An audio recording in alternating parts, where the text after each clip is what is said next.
Hi, everybody. It is Tara and Megan, and we are coming back to you to talk more about stress management and the science. What do you want to talk more about, Megan?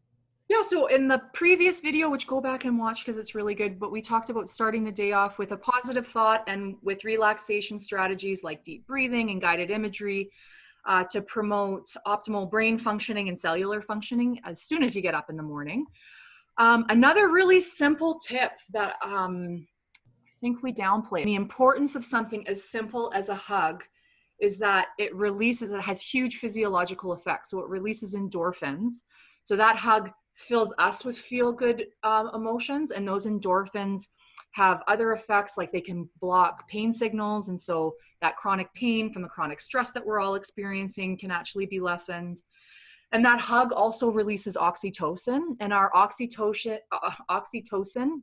is associated with our bonding chemicals, and so it helps us not only to feel good about ourselves with the endorphins, but to feel connected to the people that matter around us. And that carries forward too for stress management. So Yeah, and I mean, from an attachment lens as well, we know that that co-regulation, co-regulation is where we are really connecting with another person, and the science behind it, like oxytocin is a buzzword that many of us have learned a little bit about because it's such a beautiful endorphin.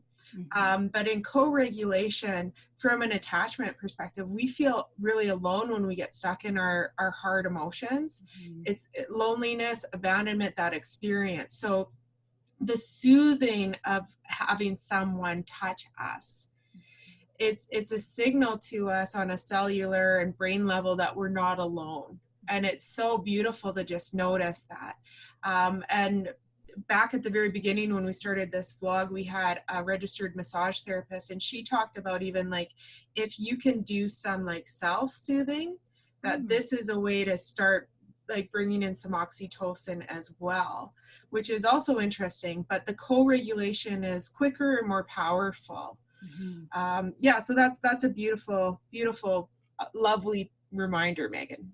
yes, we minimize those things or forget about how all these small things are so important and so powerful for us, right? So yes, and when we have the little ones with us, or animals, and you know, when you're petting a puppy and you can see how much they're loving it and what they're getting from it, another great simple stress tip is to like be like, okay, what am I getting? So I'm holding a baby and the baby's being soothed, and I see that, or I'm loving my little kitty cat, or I'm tickling my spouse's back or whatever, and we can see them regulating. But it's like, okay, notice my regulation. borrow the benefits from that, right? For all the benefits. Yeah. All right. Okay.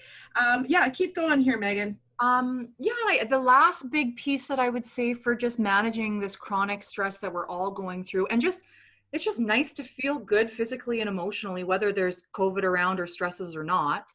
But it's working to let go of and to express some of the tough emotions that we're holding on to. I think that in our society, it's changing, but I think a lot of people are raised to believe that emotion is a weakness and that happiness and laughter is great, but any other emotion should be sent to your room and dealt with by yourself.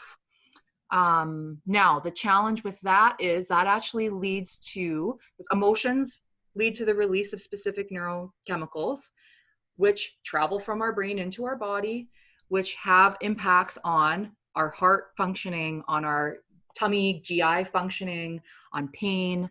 And by not expressing those emotions and allowing for the release of some of those toxic chemicals that build up, we're negatively affecting ourselves emotionally as well as physically. Yeah. Yeah. Yeah, that's beautiful. And it's important. So like our emotions are a big driving force.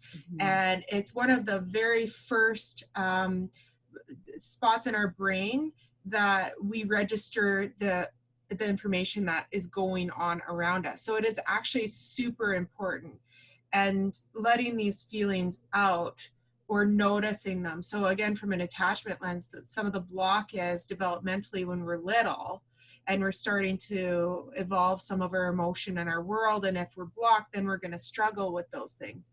Commonly, like sadness and tears. or joy and happiness. Mm-hmm. So the stress management or the stress tip of like actually crying is important. Yeah.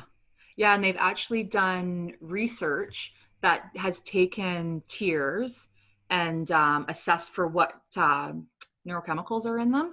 And they can tell what emotion you were feeling when you cried based on the content of the tears.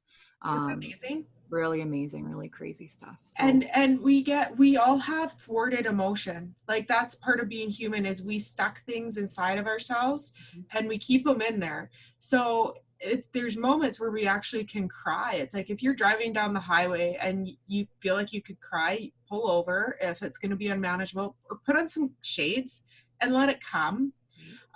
Or if you feel like something's stuck, watch a sad movie or just something that's going to help to bring that emotion out, expose the emotion. Mm-hmm. Tears are one of the fastest ways to cool down a hot brain. Yeah. That comes from the Daniel Amen's field of thought.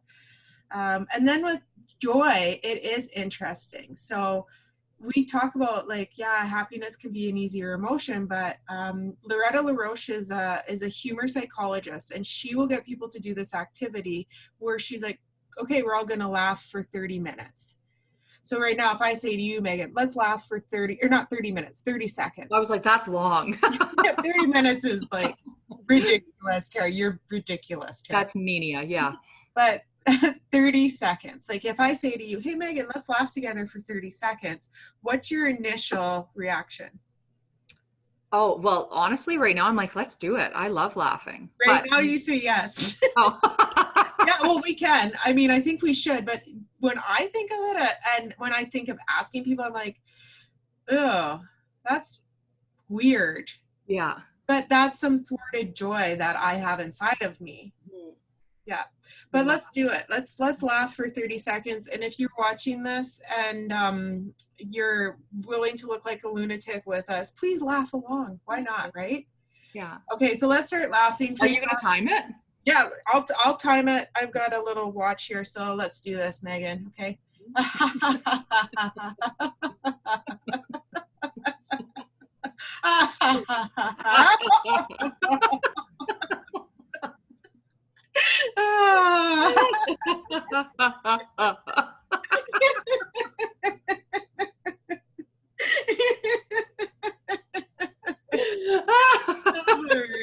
Okay, I think that was 30 seconds. That was good. That's contagious. I've never done that before, but even starting out fake, that was really genuine of me. That was really funny. Isn't it so funny? It is. It's like the weirdest thing, but it's like, oh my word, I actually get it. You get into it because it's I feel so good right now.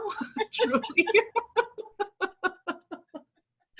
Oh, I love that. Good strategy. I'm going to bring it to session with me. We should, you know what would be really cool with that too, is actually if a person prior to doing it, you just rated your sort of how you're feeling on a scale of 0 to 10.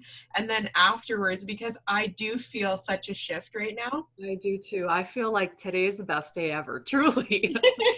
It is. It's a great day. It is a great day. Yeah. Oh, that's good. I like that. That's a simple strategy. Wake up in the morning, take deep breaths, and then laugh hysterically for 30 seconds. Laugh hysterically. Okay. Anything else before we wind things down? Yeah. I was just going to say for the emotional expression piece, we talked a lot about crying.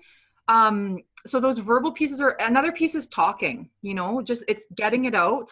And then if you don't feel comfortable with that, or that's not where you're at in the moment, the nonverbal pieces are really good too. So sometimes we just need a really long hug from someone who we care about, and we don't need to say anything. And that's also a way to generate good feelings and the endorphins and the oxytocin, but then also like, it's a nonverbal release of the stuff. So exactly. I think that if I might be mistaken, you might remember more clearly. I think that they suggest over 20 seconds. I think a 30-second hug is sort of like the thing that is suggested, and a 6-second kiss. Oh, good. Yeah. I'm going to carry these downstairs after we're finished today. Yeah, there you go. I agree.